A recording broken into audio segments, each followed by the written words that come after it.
Before we get into the video, could everyone please subscribe to my Endless Diary Tales channel? Thank you so much.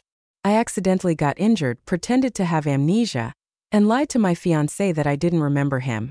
But instead of getting upset, he actually breathed a sigh of relief. He said, "I'm your friend." My fiancé turned into a friend, and the shared house became a place where I was just staying temporarily. He believed that I had really lost my memory. He brazenly held hands and kissed his secretary in front of me. Later, I recited word for word the vows he had once made to me in front of him.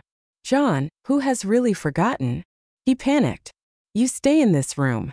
John was on the balcony making a phone call, and his secretary Nina showed me around the house. "Here is where the first aid kit is kept. Over there are a few jars of honey."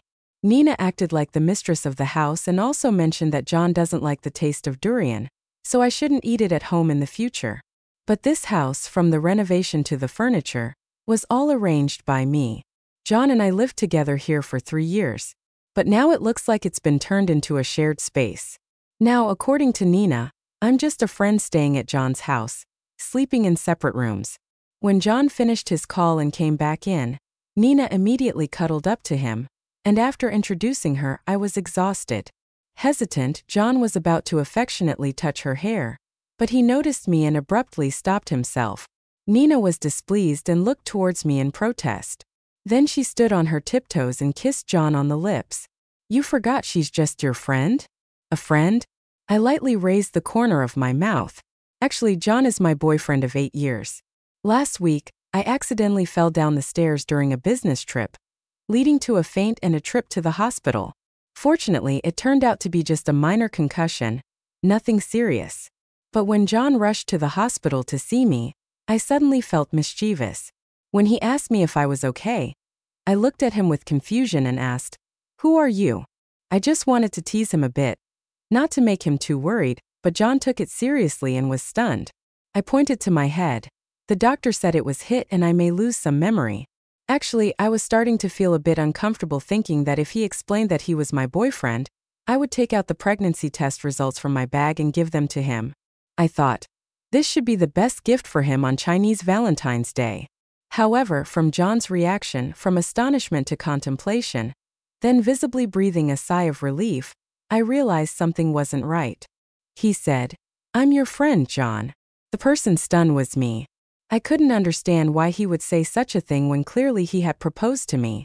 It wasn't until a charming girl followed in behind him, Ryan. When she saw me, she wanted to say something but hesitated. Then, right in front of me, she intimately helped John fix his tie and shirt. "Your clothes are messy." Initially, John tried to push her away. She repeated a word. "Friend." John's rejection. Acting movement halted, and the two of them looked at me almost in unison, trying to gauge my reaction. Testing if I really had lost my memory, I kept a poker face, but my hands were clenched below. When John was just starting his career, there were many girls who wanted to get close to him. To reassure me, even the secretaries he selected were almost all male. Only when he really needed a female secretary would he ask for my opinion, and only if I agreed would he hire her. However, this girl today, I hadn't even heard him mention her before. So John's reaction today made sense. It was just because he had found someone new and was trying to ditch the old love. But to simply discard 8 years of feelings with just a word, friend, it's not that easy. Betrayal is still betrayal, and the betrayer must face consequences. I looked at John. "Do you know where I live?" "I don't remember." John was a bit at a loss because we lived together. If he took me home, it would surely be exposed. But after hesitating for a moment, he disclosed our cohabitation address. However, he said, "You've been staying with me all this time."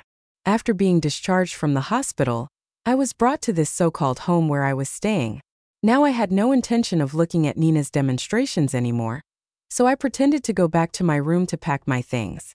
As I opened the door again, they were no longer in the living room. Faint voices could be heard from the slightly ajar other room. The voices grew louder, and I could hear Nina's tearful voice clearly. "I don't want her to stay here forever. Can't you ask her to leave tomorrow?" John's voice responded. "She just got out of the hospital and hasn't fully recovered. It's not right to ask her to leave now."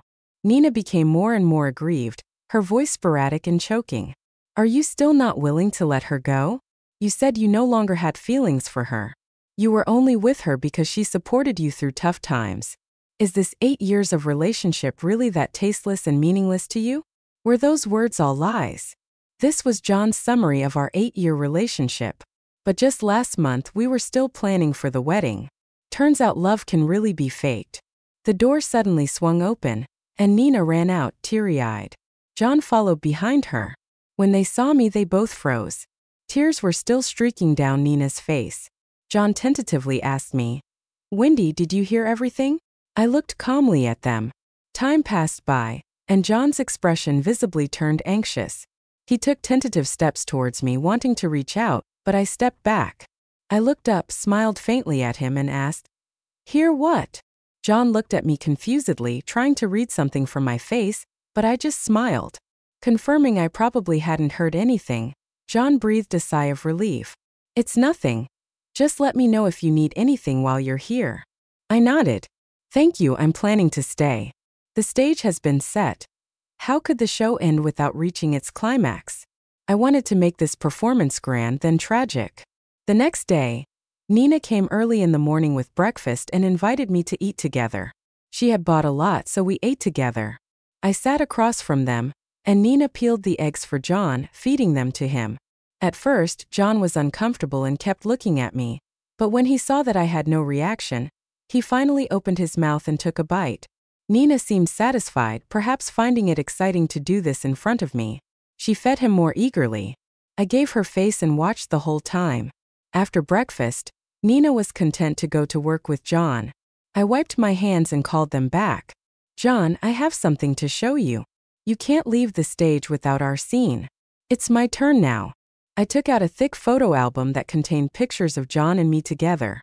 I made the album myself, and John had no idea about its existence. I opened the album in front of him, and he looked puzzled. "Are these our photos?" he asked. "But I don't know how they got here." John's face showed his panic. I pointed to one of the photos, probably taken on a Ferris wheel. It was when John and I had just started dating. I flipped the page. This one must be from when we went bungee jumping together. John's grandmother had passed away, and although he acted normal after coming back from the funeral, I knew he was upset. I wanted him to let out his emotions, so I took him bungee jumping. After the jump, he hugged me and cried. He said, "Wendy, I only have you. We will be together forever."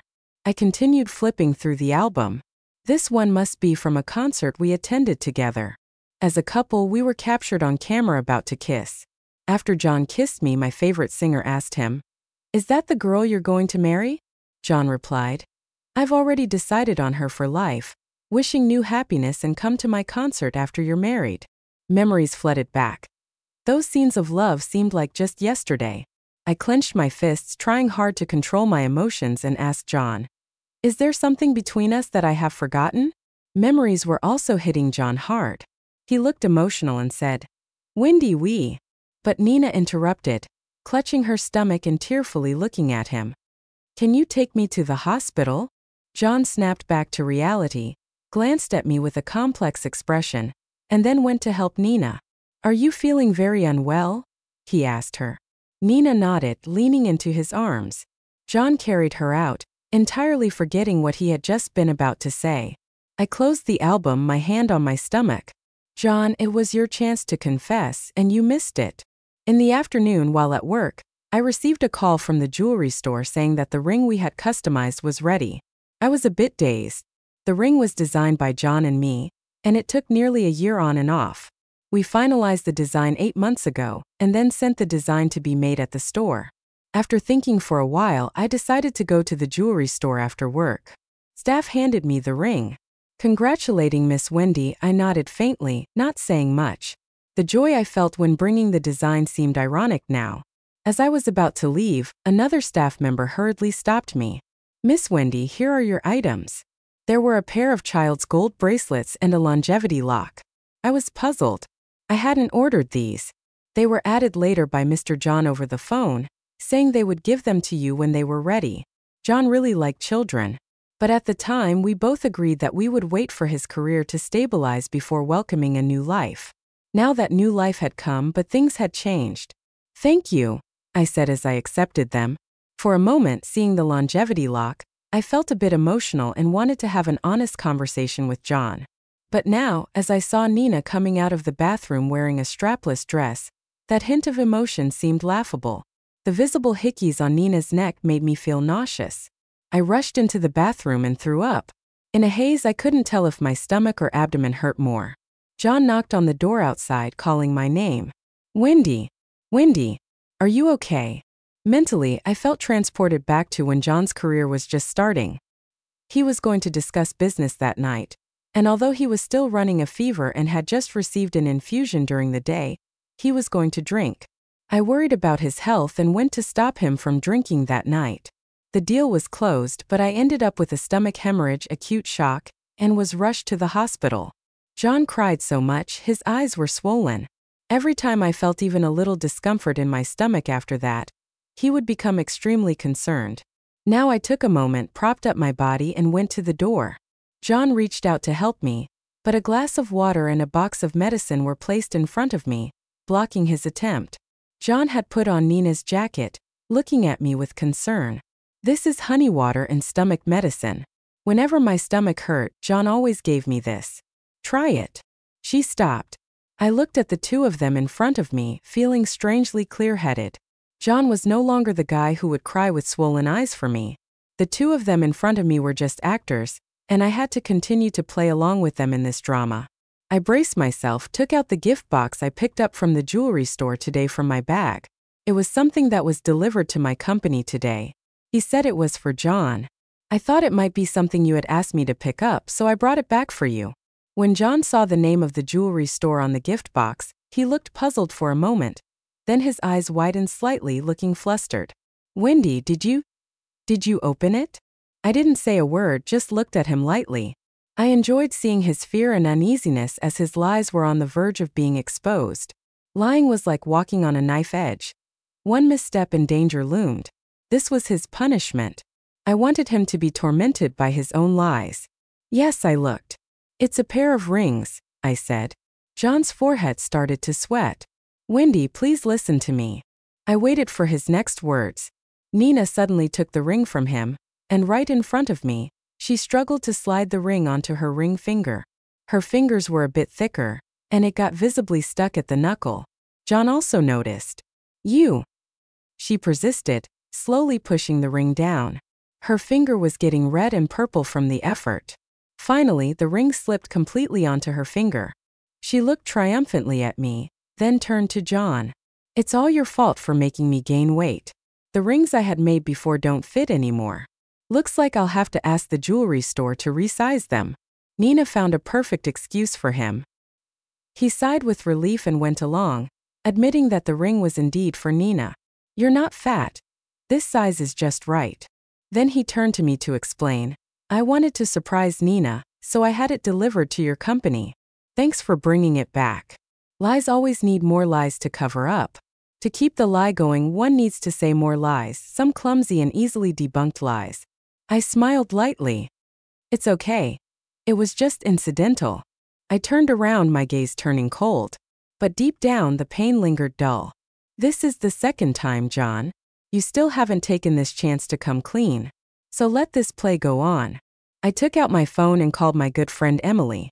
I had made plans with John to have dinner on Friday after work. I had tied my hair up in a high ponytail on purpose. When John came in and saw me, his eyes lit up for a moment. "Why the sudden invitation for dinner?" I smiled. "I've been staying at your place. You don't charge me rent or utilities, so the least I can do is treat you to a meal. No need to be polite, after all He paused. "We've been friends since college. You look just like you did back in college."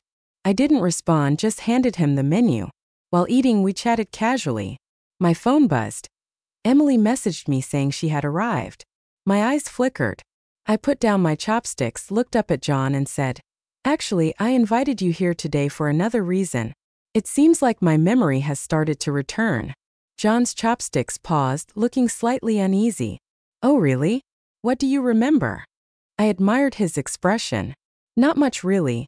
Just some images of us hanging out together popping into my head. But they're always fragmented, incomplete. I consulted a doctor, and the doctor suggested I ask you to recount the whole process. It would help with my memory recovery. Can you tell me? John put down his chopsticks and took a tissue to wipe his mouth back and forth. Just when I thought he was going to wipe his lips until they bled, he finally stopped. I lied to you, he said. We were more than friends. My eyes flickered as I looked at him. Just as I thought he was about to confess, he said, Actually, I've been pursuing you since college, often inviting you to hang out under various pretexts. But you didn't seem very interested in me. You kept treating me as just a friend, so I gracefully gave up. Those images in your mind are probably scenes of us hanging out, including those photos from that album you showed. They were taken when we were out together. The reason I didn't tell you was that I was afraid you'd feel awkward facing me. I'm sorry for deceiving you. It's true that I lied. We were more than friends and we were out together. My lack of interest in him was a false pile of truths wrapped around a falsehood that makes it seem flawless. If it weren't for my fake amnesia, maybe I would have believed him and even felt sorry for leading him on. But unfortunately, I am not. As I watched him struggle to maintain the lie, I just found it all quite ridiculous. Suppressing the disappointment and pain in my heart, I picked up my drink. Maybe it wasn't meant to be. It's all in the past. He drank too, carefully observing my expression. With each lie he told, I was now completely able to face him without a hint of emotion. To the past, I raised my glass to him, thinking that his explanation had convinced me.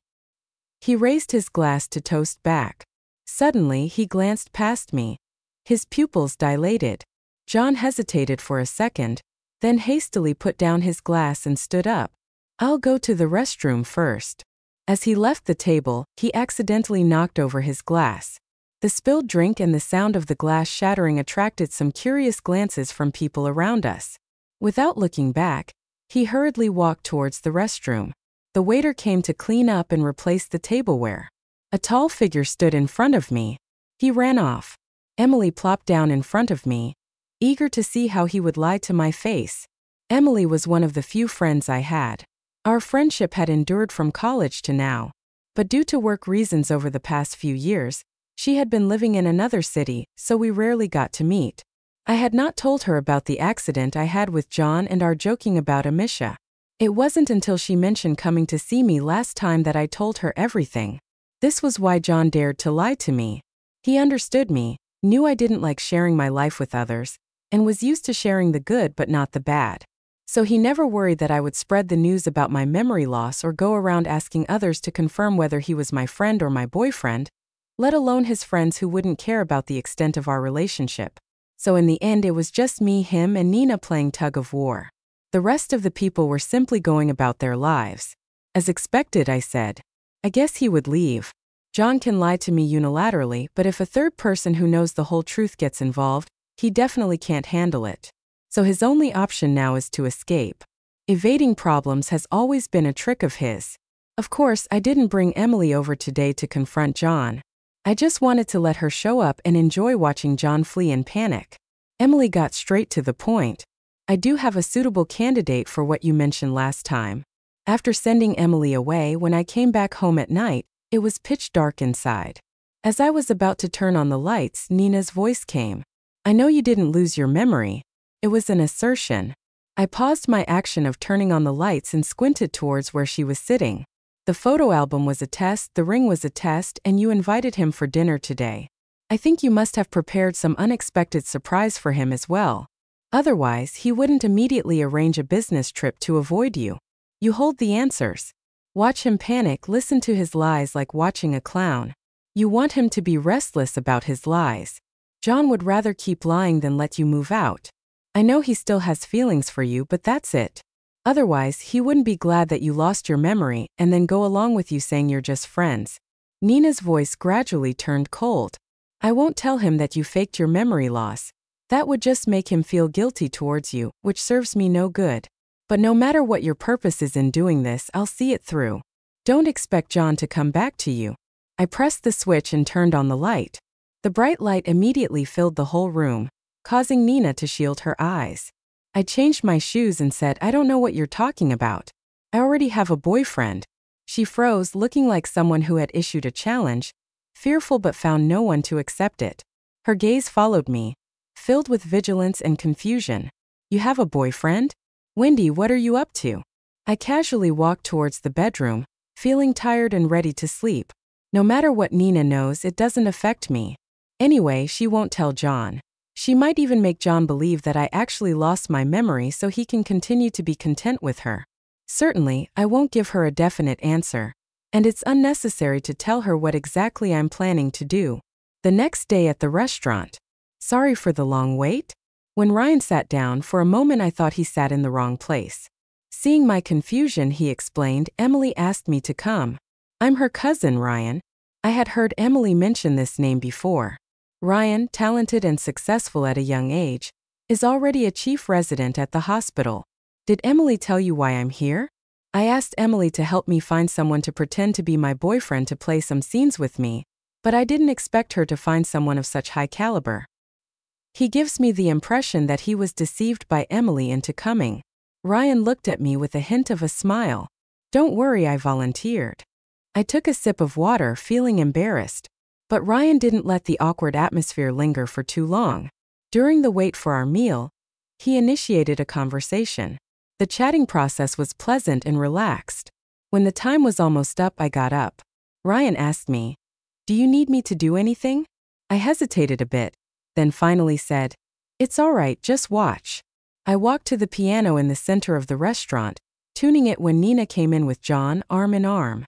Today is Nina's birthday. I had seen her Instagram post early in the day. John had given her roses and a necklace. She had even mentioned looking forward to the dinner at 8 o'clock that night. So I decided to join their little drama. When John saw me, there was a moment of surprise, and after seating Nina, his gaze remained fixed on me. I began playing Fallon, All in You. I could feel John's gaze on me, burning with intensity from start to finish. Because on his birthday I had played this song for him. It was the first time I had shown my piano skills to him, and he was so impressed that for a long time after, he kept watching the recording repeatedly. He said, "Wendy, I'll never forget today." As the song ended, there was enthusiastic applause around. Just as I was about to stand up, I saw Ryan holding a bunch of tulips, smiling as he approached me. I was surprised. I didn't expect him to bring flowers, nor did I expect him to cooperate willingly. I did intend to interact with Ryan after playing the song, but I couldn't bring myself to ask him a moment ago. "Well played." He handed me the flowers. Glancing behind me, his eyes turned a bit colder. Then he gently pulled me into a hug. My pupils dilated. He explained, "Your ex-boyfriend came."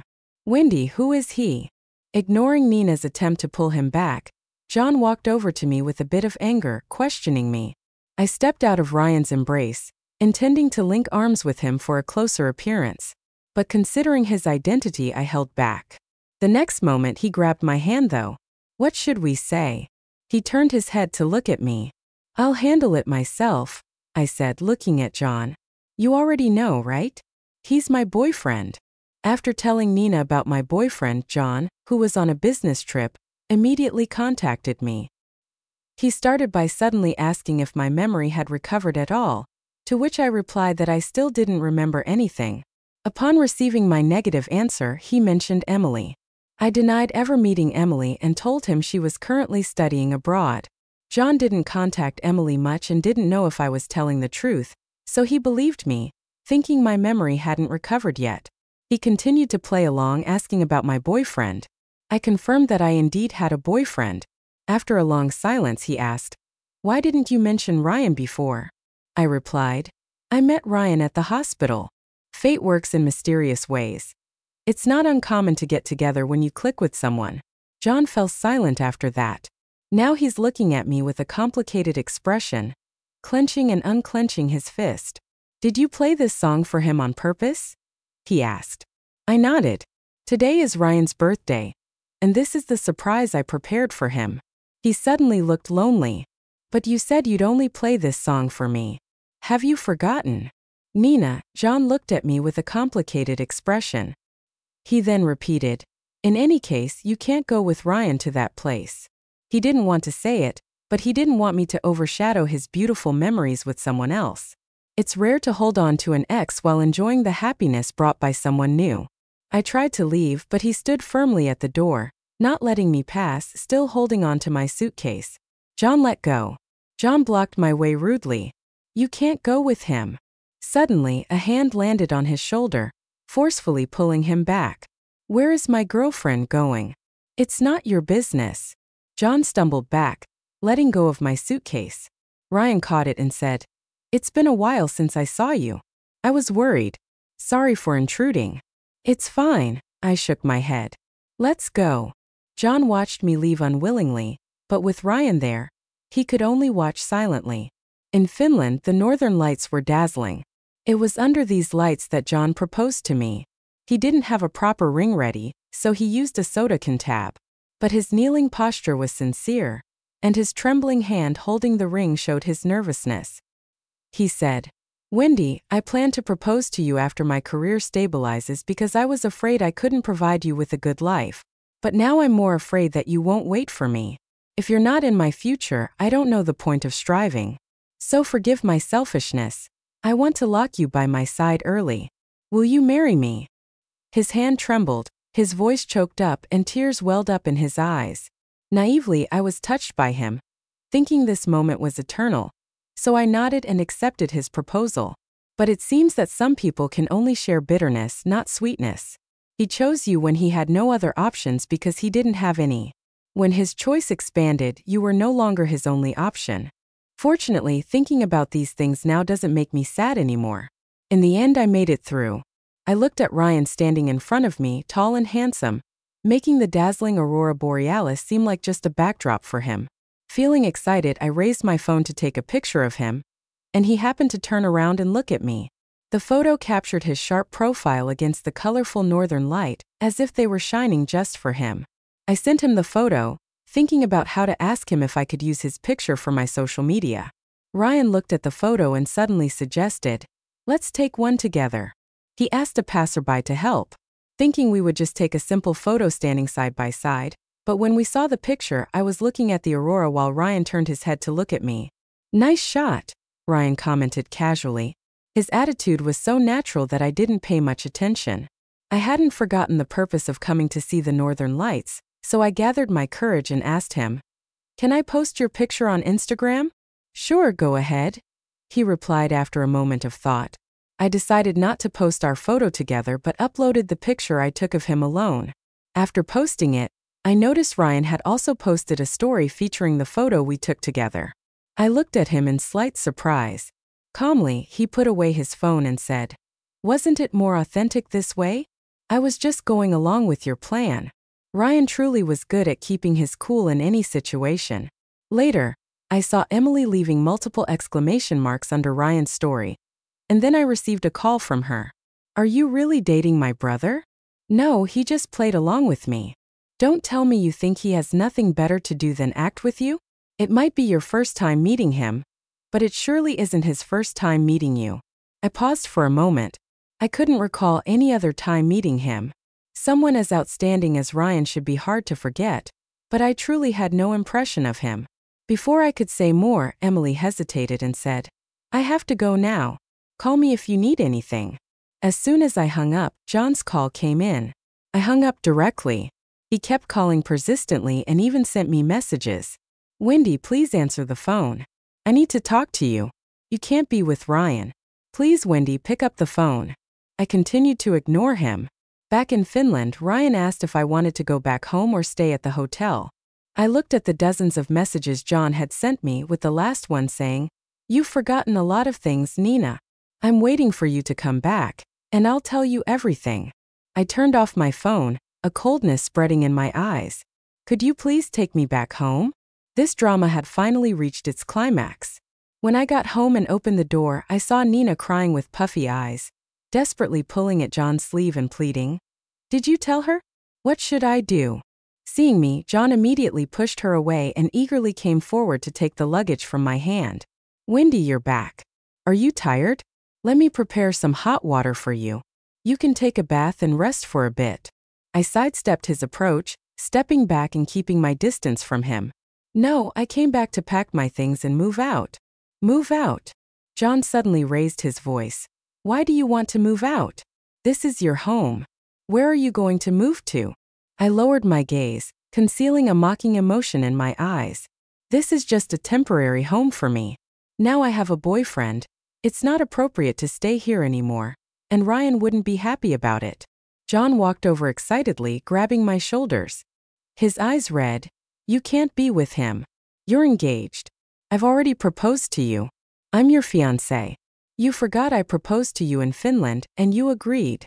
John, please stop.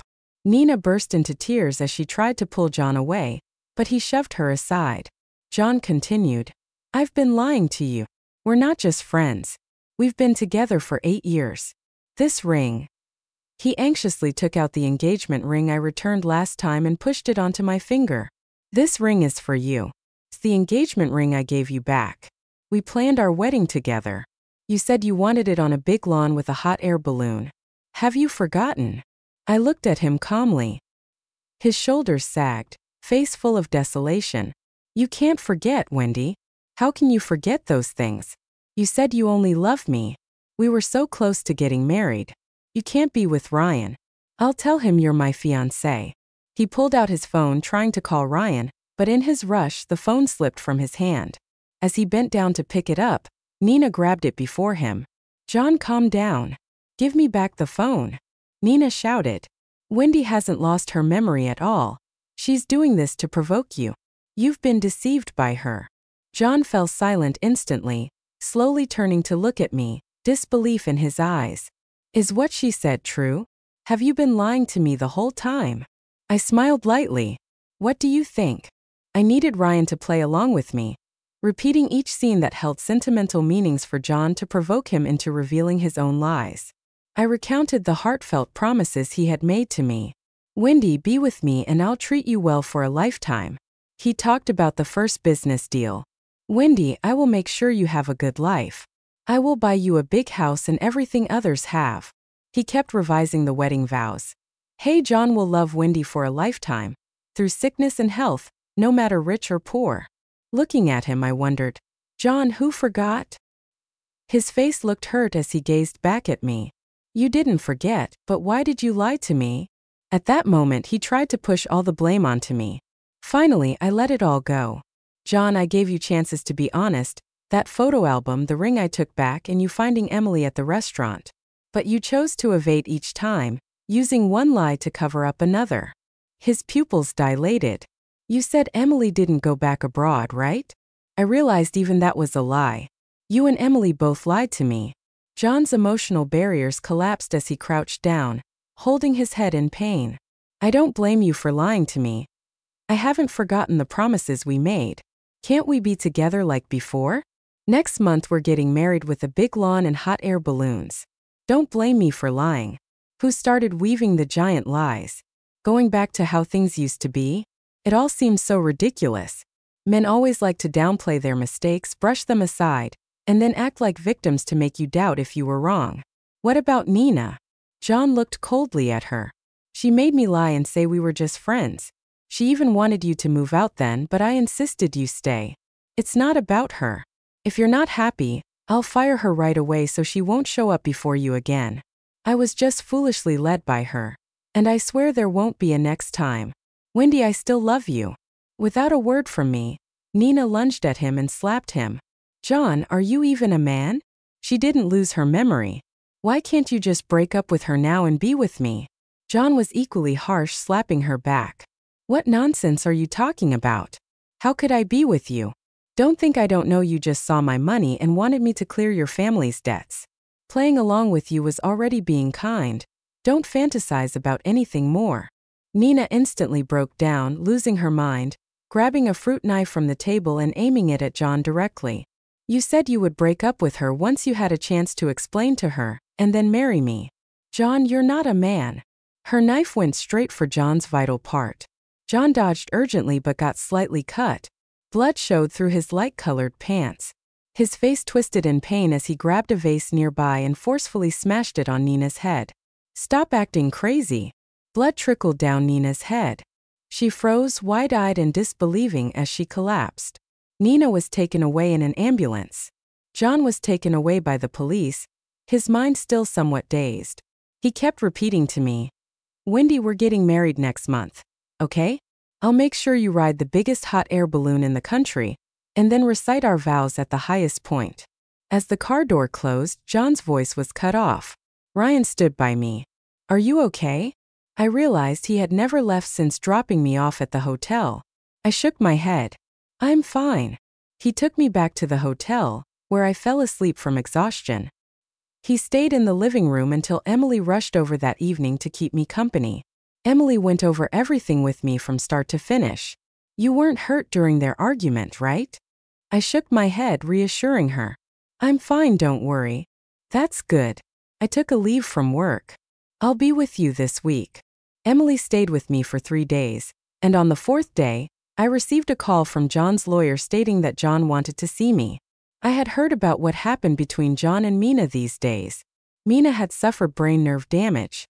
Though not life-threatening, she was still unconscious and might end up in a vegetative state. Her family had taken John to court. John refused to accept the verdict, planning to appeal and requesting to meet me. I agreed. Emily was worried. "Why bother about him at this point? You're not still holding on to him, are you?" "Of course not. I just want closure." "It's okay, I'll be right back." John visibly looked more haggard, but his eyes lit up when he saw me. "Wendy, I knew you still had me in your heart. Don't worry, I'll be out soon. My legal team is strong. Stay home and wait for me. Once I'm out, we'll go try wedding dresses. If you don't want the ring, we'll go pick a new one." But I cut him off. "John, it's over between us." Ignoring my words, he continued, "Just in case we need a last-minute wedding planner, we might not get the best one available. But it's okay, we can pay extra to jump the queue." I handed him the prenatal exam report. He was stunned. "You're pregnant with Ryan's child?" He carefully checked the date, then suddenly jumped up in excitement. "It's my child, Wendy. I'm going to be a dad. I need to hurry and have my lawyer get me out. Wendy, you have to testify for me in court for the sake of our child." I acted in self-defense, okay? I knew how much he loved children. He was genuinely joyful, his excitement turning his ears red. Then I showed him the receipt from the abortion I had at the hospital. It was the day I planned to talk things out with John, holding the ring, only to find out he had just undergone surgery with Mina the day after their affair. John plummeted from cloud 9. The light in his eyes slowly dimmed, his hand holding the receipt trembling. "You killed my child? You didn't want him."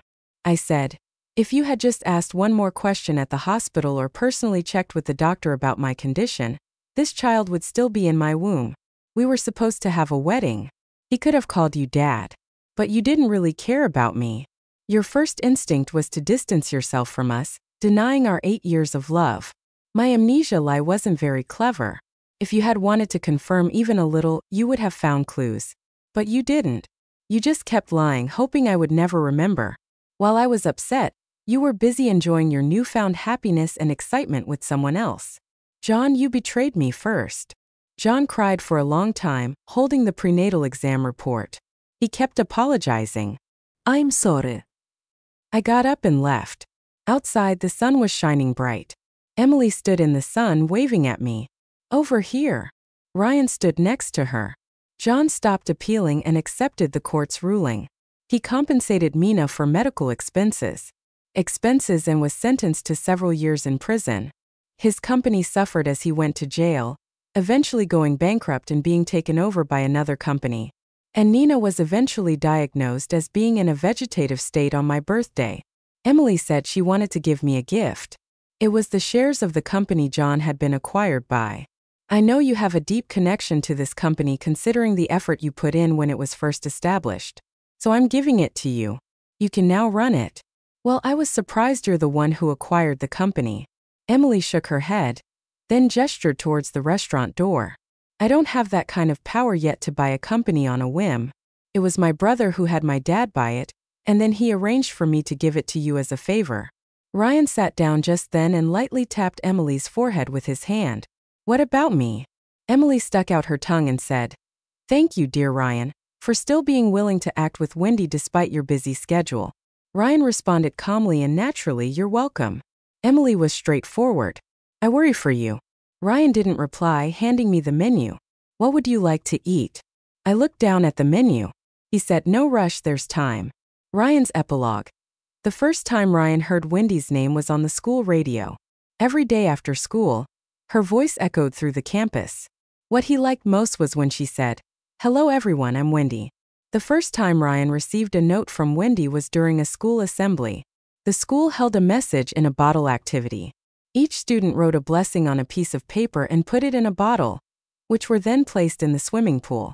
Students could pick one at random. Ryan was lucky enough to pick Wendy's note. Her handwriting was neat and beautiful. He could almost imagine her sitting upright at her desk, carefully writing each character. The first time Ryan took a photo with Wendy was for the school's group picture. Later, Wendy unsurprisingly got into a prestigious university. Ryan chose to repeat a year. At that time, Wendy was dazzling. Meanwhile, Ryan was facing a huge family change, fighting with his family, with the school, and with himself. Ryan's mother passed away when he was in the first year of high school, and his father hastily remarried. Ryan fought back in his own way, indulging in food, turning himself into a chubby person. He argued with teachers in class, was often late or left early, intentionally making the teachers call his parents, upsetting his father until the second year of high school. When he heard Wendy's voice, he stopped skipping classes and stayed after school just to hear her say, hello everyone, I'm Wendy. By the third year, he got Wendy's note. A beam of light seemed to shine into his dark life. He suddenly felt he couldn't continue to deteriorate. He needed to become stronger, strong enough to protect the ones he cared about. The last 100 days couldn't create miracles. He could only silently wish for her to be admitted to her desire. At that time, the wretched him didn't dare to hope for the moon in the sky. Her moon at that moment shining on him was enough. If there was a future, he would give his all to protect her.